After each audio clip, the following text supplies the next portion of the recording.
हर एक गुरुमुख के घर में जाकर, उनके घट में जाकर, उनके घट में एक इशारा किया कि आज सत्संग है, सत्संग में जाओ, अपना जो समय है उसको सफल करो। जो सतगुरु महाराज जी है, यही हमारे घट में आकर हमारे इशारा करते हैं कि हमने कहाँ जाना है, सत्संग में जाना है। जब गुरु महाराज की कृपा होती है तभी जितने भी गुरुमुख है, मनमुख है, सत्संग में आते हैं और जो उनके जीवन की जो अनमोल घड़ियां हैं, जो अनमोल श्वास गुरु महाराज जी ने उनको बख्शे हैं, उसको वो सफल करते हैं।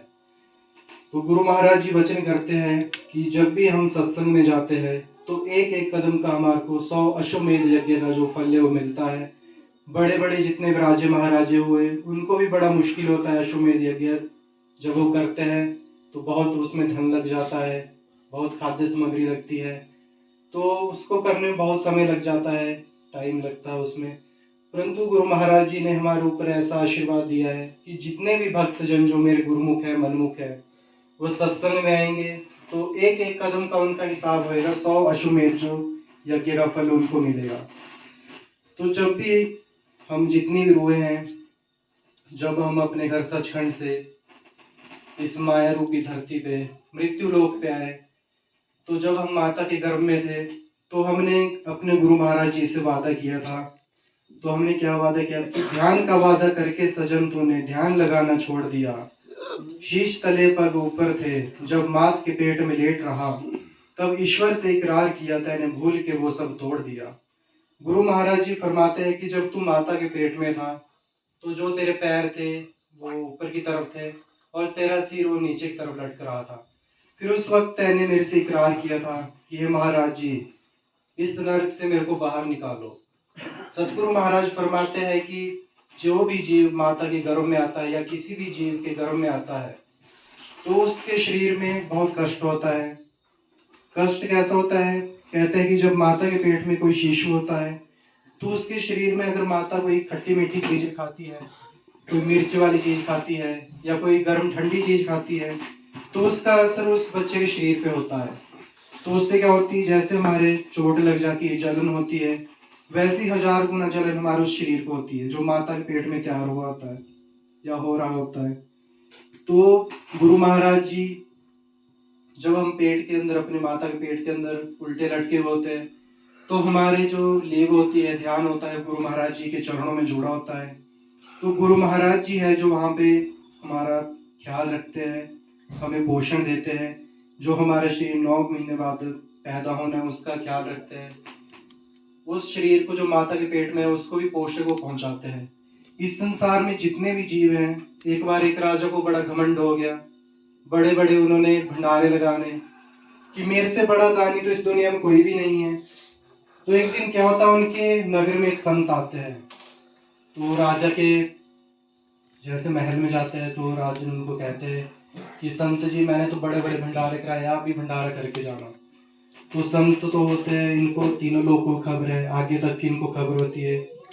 एक आम इंसान के घट के अंदर क्या चल रहा है उनको भी इनका पता होता है। तो उस राजन को उन संत ने कहा कि हे राजन, तू एक पहाड़ पे जा, वहां पे एक पत्थर के नीचे एक छोटा जीव है, कि वहां पे तू जाओ, वहां पे तेरा भंडारा अभी तक पहुंचा नहीं है। तो राजन बहुत दूर पहाड़ पे जाते हैं, वहां पे क्या देखते हैं, एक बड़ा सा पत्थर उन्होंने किनारे हटाया, तो वहां पे एक छोटा सा जीव है, तो उसके पास भी खाने के लिए भोजन पहुंचा हुआ है। तो मतलब जो सबसे बड़ा भंडारा किया है वो तो भगवान खुद ही करते हैं, किसी भी जीव को भूखा नहीं छोड़ते। और गुरु महाराज जी कहते हैं कि जितने भी जीव इस दुनिया पे हैं, चाहे वो बहुत छोटे हैं जिनको हम देख भी नहीं पाते, उनका भी जो पालन पोषण है गुरु महाराज जी करते हैं। जो जल की जितनी गहराई है वहां पे भी उनको खाने पीने को मिलता है। कोई अगर बीहड़ कंकड़ों के बीच में है, चट्टानों के बीच में है, धरती के अंदर है, पताल के अंदर है, उनको भी गुरु महाराज जी खाने को देते हैं, उनका भी गुरु महाराज जी ने ख्याल रखा है। अब जब भी कहीं सत्संग होता है तो गुरु महाराज जी फरमाते हैं, संत आया देख के साईं आवे याद, वही घड़ी सुलखनी बाकी घड़ी बर्बाद। अब जब भी किसी सत्संग में संत आते हैं तो हमें वो एक ही उपदेश करते हैं कि भजन करो, सिमरन करो, जिस प्रभु ने आपको जन्म दिया है उनका गुणगान करो, उनका नाम जपो और इस जीवन को सफल बनाओ। अब हमें जितने 24 घंटे में जितने श्वास मिलते हैं तो उनमें से 2.5 घंटे जो है हमें गुरु महाराज जी का नाम जपने में व्यतीत करना चाहिए। गुरु महाराज जी बताते हैं कि यदि किसी का बहुत भारी कर्म आ रहा हो और उस वक्त वो ध्यान में बैठ जाए तो उसका वो कर्म भी टल जाता है, क्योंकि उस वक्त जब भी कोई गुरुमुख ध्यान करता है तो उस वक्त उस जीव की जिम्मेवारी गुरु महाराज की होती है, उसके ऊपर वो कुछ भी कष्ट नहीं आने देते। तो इसलिए हमें ज़्यादा से ज़्यादा भजन सिमरन करना चाहिए। अब कई गुरुमुखों के मन में सवाल आता है कि गुरु महाराज जी तो पहुंचे हुए, पूर्ण गुरु हमारे को मिले हुए, तो गुरु महाराज जी एक ही क्षण में हमारे को सचखंड क्यों नहीं ले जाते, हमें मुक्ति क्यों नहीं दे देते। तो गुरु महाराज जी बताते हैं कि अगर मैं चाहूँ तो 1 सेकंड के अंदर जितनी भी अपनी रूह है उनको सचखंड ले जाऊँ, उनको मोक्ष दे दूँ। 1 सेकंड के अंदर जितनी भी रूह है मेरा नाम जप रही है उनको समाधि में लगा दूँ, उनको इस शरीर से मुक्त कर दूँ, इस माया जाल से छुड़ा दूँ। पर गुरु महाराज जी ये फरमाते हैं अगर मैं ऐसा करूँगा तो जितनी भी मेरी रूह है अगर वो नाम नहीं जपेगी तो जब मैं उनको ऊपर ले जाऊँगा अलग अलग जो खंड होते हैं, ब्रह्मांड होते हैं, तो वहाँ पे जाते जाते इन रूहों को बहुत कष्ट होएगा। तो गुरु महाराज जी अपनी रूहों का कष्ट भी नहीं देख सकते, क्योंकि जो हमारी सूरत है हमारे शरीर के अंदर पता नहीं कितने रोम छिद्र उसके अंदर फैली हुई है। जिस प्रकार अगर किसी झाड़ी के ऊपर कोई कपड़ा उड़ के चले जाए और वो नया वस्त्र हो और उसको हम जबरदस्ती उस झाड़ी से खींचेंगे तो क्या है, वो कपड़ा फट जाएगा। वैसी हमारी रूह भी है। अगर गुरु महाराज जी जबरदस्ती हमें मोक्ष भी दिला दे तो हमारे को उसमें भी कष्ट होएगा, तो हम उस मोक्ष से भी मना कर देंगे कि महाराज जी हमारे को मोक्ष नहीं चाहिए, हमारे को बहुत कष्ट हो रहा है। तो गुरु महाराज जी क्या करते हैं, पहले ही रूह को नामदान देते हैं। जितने भी उनकी रूह पूरे संसार में सिमटी है, शरीर के अंदर रोम रोम में सिमटी हुई है, उसको जो हमारे 10वें द्वार पे ले आते हैं वहां पे फिर गुरु महाराज जी खुद आकर रूह को अपने जो सचखंड है वहां पे ले जाते हैं रास्ता दिखा के। आज आपको एक ऐसी साखी सुनाएंगे जो गुरु नानक देव जी की है। और एक मशहूर डाकू हुए जिनका नाम था भूमिया भगत। पहले तो ये भूमिया डाकू थे, पर बाद में जब गुरु महाराज की कृपा हुई तो ये भूमिया भक्त हो गए। तो श्री गुरु महाराज जी फरमाते हैं, गुरु नानक देव जी, मन मरने की गत नहीं ना जाए वो कहे पीछे पछताए। साध संगत जी जो प्रभु करतार के सिमरन को सरवन करके मनन करते हैं उनकी गत या अवस्था कहीं नहीं जा सकती। साध संगत जी जगत के कल्याण के लिए जब सतगुरु नानक देव जी और भाई मर्दाना जी और भाई बालाजी के साथ जब डाके बंगाल की धरती पर गए तो वहां पर सतगुरु ने करतार के नाम का ऐसा होका दिया। आइए इसे बड़े प्रेम और प्यार से आज का यह प्रसंग श्रवण करते हैं। साध संगत जी जब सतगुरु नानक संसार के उद्धार के लिए भाई मर्दाना जी और भाई बालाजी के साथ बंगाल की धरती पर गए थे तो वहां पर सतगुरु नानक की भेंट वहां के मशहूर चोर भूमिया के साथ हुई। तो सतगुरु नानक ने उससे पूछा कि भाई तू क्या काम करता है। तो भूमिया चोर ने सब कुछ सतगुरु नानक को बता दिया कि महाराज जी मैं एक चोर हूँ, दिन रात चोरी करता हूँ और चोरी करना ही मेरा कर्म है। चोरी किए हुए धन के साथ ही मेरा गुजारा होता है, मेरा घर चलता है। सतगुरु नानक ने भूमिया चोर को उपदेश करते हुए कहा कि हे भाई, चोरी करनी अच्छी बात नहीं है।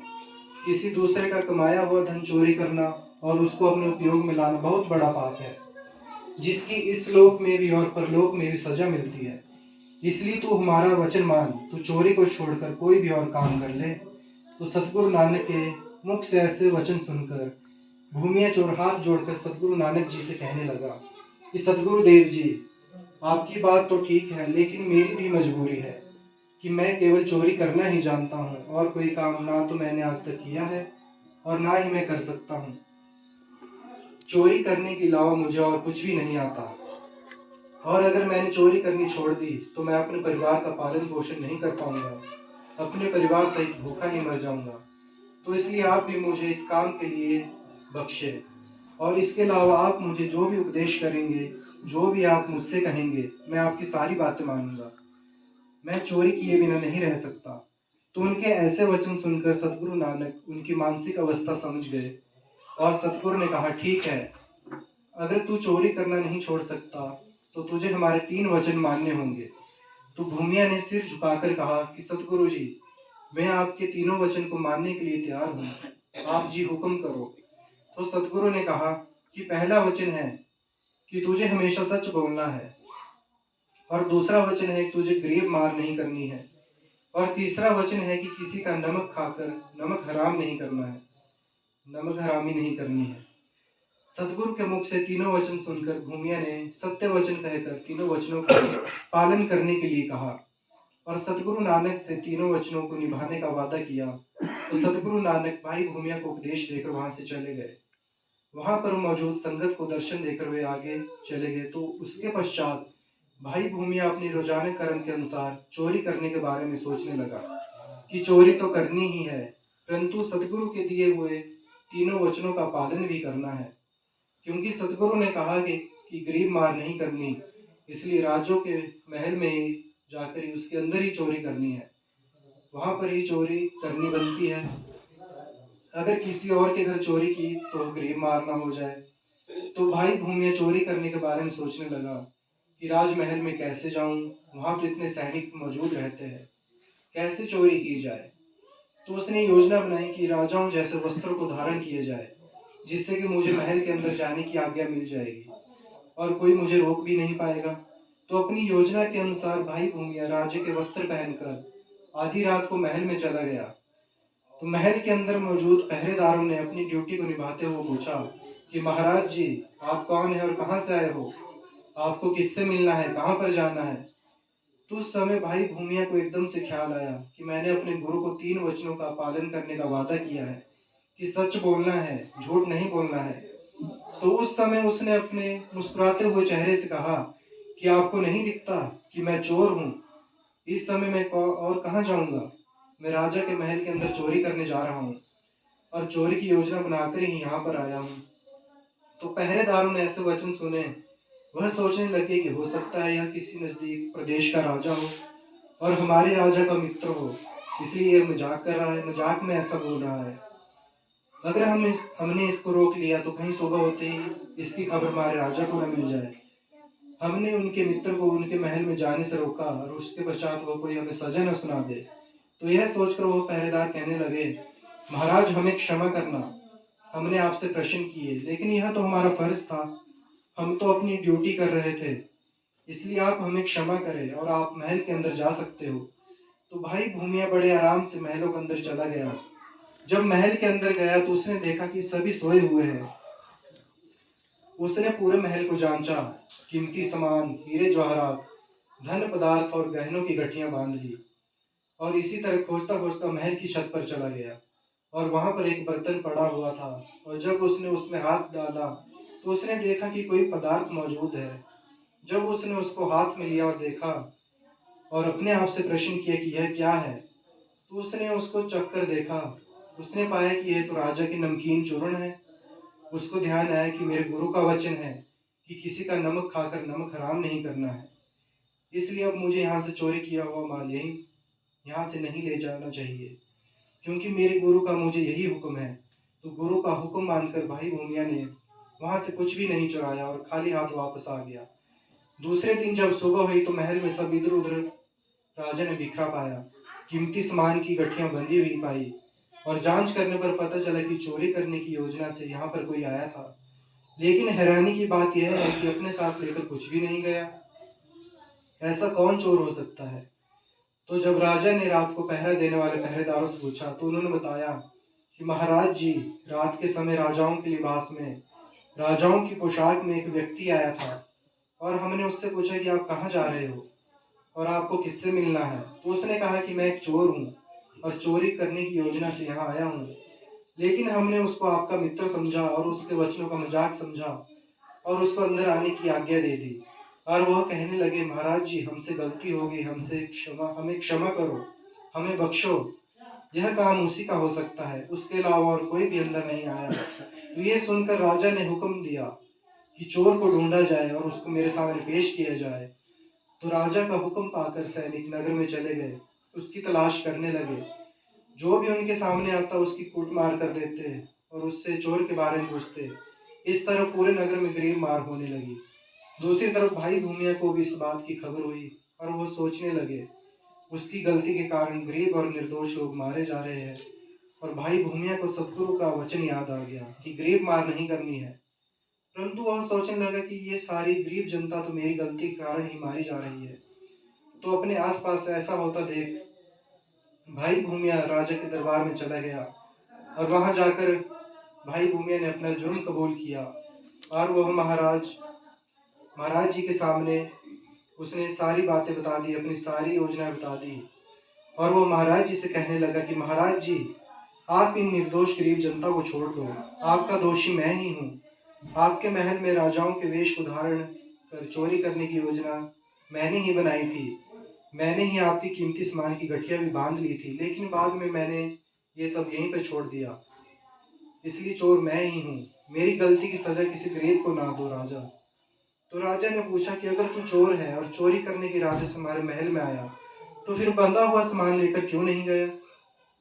तो राजा के ऐसे वचन सुनकर भाई भूमिया ने सारी वारदात राजा को सुना दी कि महाराज जी, मैंने श्री गुरु नानक देव जी से उनके 3 वचन मानने का वादा किया था। पहला वचन कि झूठ नहीं बोलना है, दूसरा वचन कि नमक खाकर हराम नहीं करना है, और तीसरा वचन गरीब मार नहीं करनी है। मैंने गरीबों के घर छोड़कर आपके राजमहल में चोरी करने के बारे में सोचा, और पहरेदारों के पूछने पर मैंने सत्य बोला कि मैं चोर हूँ और महलों के अंदर चोरी करने के इरादे से आया हूँ। जब आपके महलों के अंदर गया, वहां पर कीमती सामानों की गठरियां बांध ली, और उसके बाद जब मैं महल की छत पे गया तो वहां आपका नमकीन चूर्ण पड़ा हुआ था, तो मैंने उसको चख लिया। उसके बाद मैंने अपने गुरु के वचन के अनुसार नमक हरामी नहीं की और सारा कीमती धन मैंने वहीं पर छोड़ दिया।